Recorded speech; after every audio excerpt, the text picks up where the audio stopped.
Petit format mais grand succès pour la 7e édition de la Cala Nescafé dimanche matin. Organisée par le Capos, le club de l'Ouest dont on ne compte plus les champions, la course profite de sa bonne réputation pour faire le plein. Près d'un millier de coureurs et plus de 600 randonneurs se sont donné rendez-vous sur la place Festival à la Possession. Ça fait déjà 7 ans qu'on organise la Cala Nescafé. On se mobilise pas mal, les gens du Capos, les bénévoles, donc on est quand même à fond sur ce projet. Voilà, l'organisation, l'ambiance de la course. Donc les gens, quand ils font la Cala, en général, ils reviennent. Ça se passe en général très bien. À 7h, le départ est donné. La masse qui envahit les rues de la Possession se lance à l'assaut du sentier en direction de Dodane, 1000 mètres plus haut. 16 km de côte quasi continue, avec un passage devant la fameuse grotte Cala dont la course tire son nom, des singles techniques sous les chocas qui nécessitent parfois l'usage de mains courantes. Et avec le nombre de participants, cela crée parfois des embouteillages. Quand on est arrêté, qu'est-ce qu'il faut faire? On s'embête, tout le monde a envie de courir. Il faut boire de l'eau. Après. Et puis retrouver son souffle. Allez. Et garder le sourire. Et garder le sourire.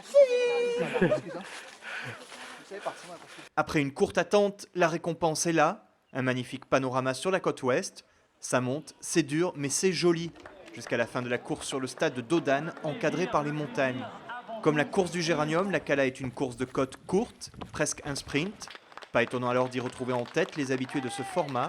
Juanito Lebon, déjà vainqueur de Bassin Vital cette année, a ajouté cette course à son palmarès pour la 2e année consécutive. Je pense que c'est juste un peu en état de fraîcheur, mais en raison, l'a bien passé. Ouais, il m'a satisfait. Je trouve que les bons ambiance dessus, les gens, les sympas, ils poussent à haut, les coups sont rapides et ils finissent vite, et les gens, ils sont sympas. Lui est aussi à l'aise sur les formats longs que courts. Vainqueur cette année de l'Arc-en-Ciel sur 63 km, René-Paul Vitry a talonné Juanito Lebon une bonne partie de la course et s'offre la 2e place. À un moment donné, quand il a accéléré, j'ai préféré lever le pied. Mais après, pour remoucher le trou, c'est impossible. C'est-à-dire qu'il a eu un petit moment de fraîcheur, il est parti. Et c'est à ce moment que j'ai dû décrocher un petit peu. Et après, pour revenir, c'est difficile. Et bon, il est bon. C'est Juanito Lebon, voilà, il est bon. Chez les femmes, c'est Delphine Desrands qui, comme l'année dernière, a survolé la course. Avec une 59e place au scratch, elle devance de plus de 8 minutes sa poursuivante Céliane Turpin, elle-même juste talonnée par Estelle Perrière. Les sensations étaient super à l'échauffement, j'avais de super bonnes jambes. Par rapport à l'année dernière, j'ai beaucoup moins souffert bizarrement au tout début. Là, dans les cailloux, c'est une partie que j'aime pas. Et là, c'est passé tout seul. C'est vrai que je connais la course de Cala quand même, mais je ne m'attendais pas à être la 2e, parce que je savais qu'il y avait toutes les meilleures femmes qui étaient là, C'est génial. Puis j'étais zen, j'avais pas de stress. C'est ça qui m'a permis de tenir.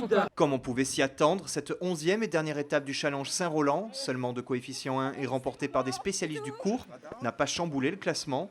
Il faudra donc attendre la prochaine et dernière étape avec la Transdimitille le 2 décembre pour connaître les noms des vainqueurs. De quoi espérer une bonne finale.